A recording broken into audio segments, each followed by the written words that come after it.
Hi, friends. Welcome back to Faith and Family Home Conversations. I'm Bob Dyer. And in our last episode, we talked about creating a home where faith is normal, it's not forced, where everyday moments become opportunities for formation.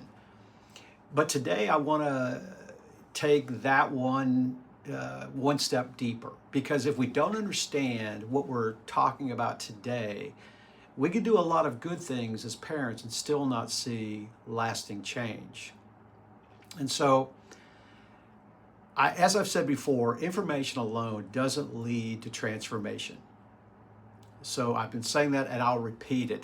Information alone doesn't lead to transformation. And this is where many of us naturally go. We think if my kids just knew more, if they understood more, if they had all the right answers, then their faith would be stronger.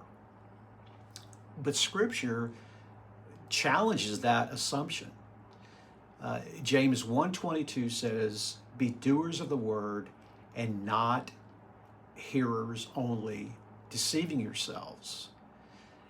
And so that means it's possible to hear truth, agree with truth, even believe truth, and still be unchanged by it.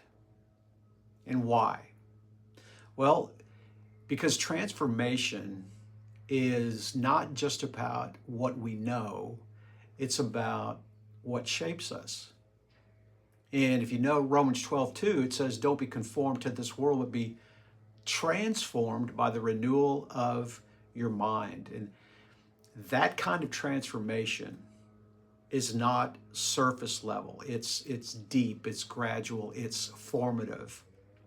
And that formation happens when truth is not just heard, but it's practiced. Hebrews 5:14 says, "Solid food is for the mature, for those who have their powers of discernment trained by constant practice to distinguish good from evil." I think I got all that right. And notice the phrase trained by constant practice. And that's the difference.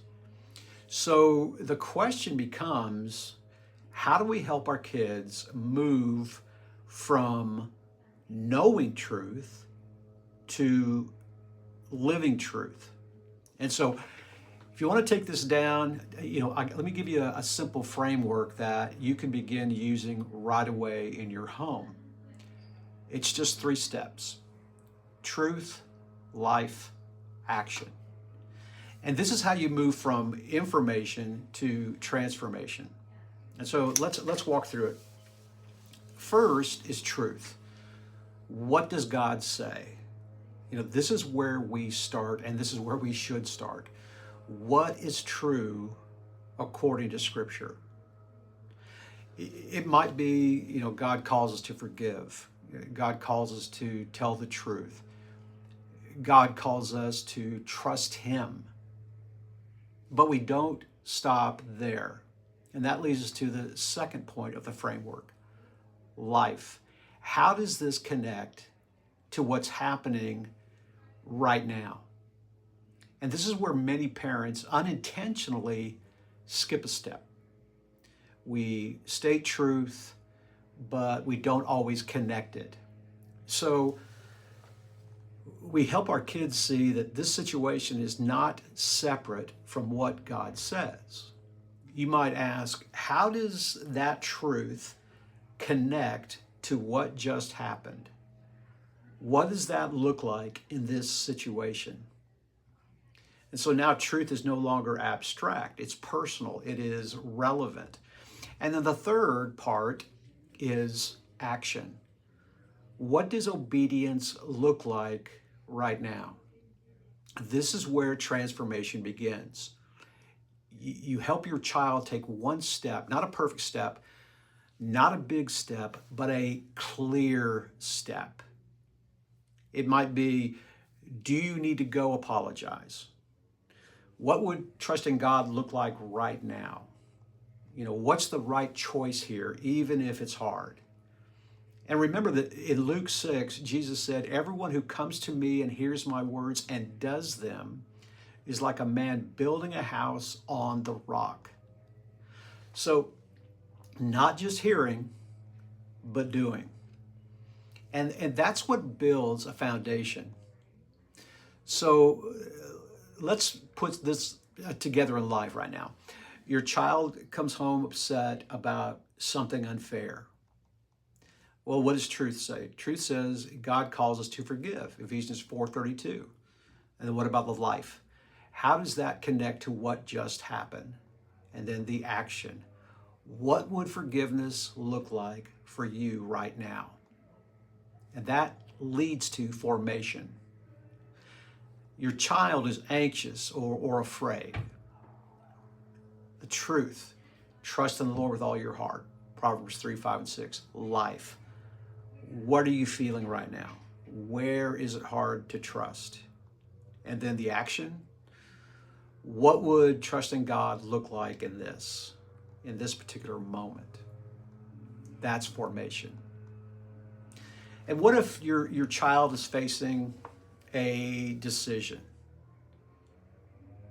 The truth, walk in wisdom.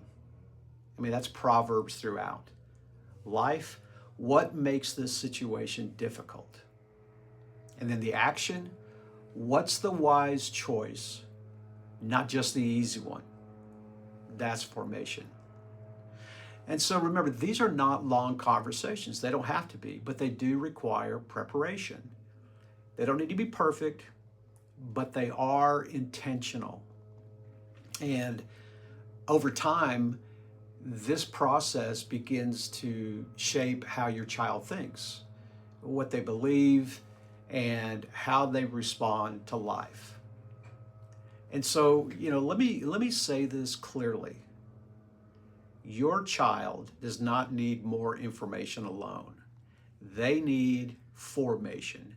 They need truth that is connected, applied, practiced, and repeated over time, because that's what leads to transformation.